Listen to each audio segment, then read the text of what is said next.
Static cake tayo for today's video! Hi Hopies!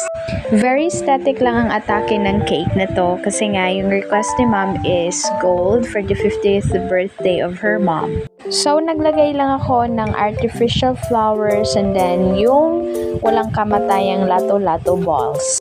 And then, yung fun style topper natin na gold, ako lang din ang gumawa, tsaka yung happy 50th birthday na topper. Syempre, tayo rin ang gumawa. Alam nyo naman, nagmamagaling sa crafting. Syempre, itatry din naman natin kung anong mga nalalaman natin before.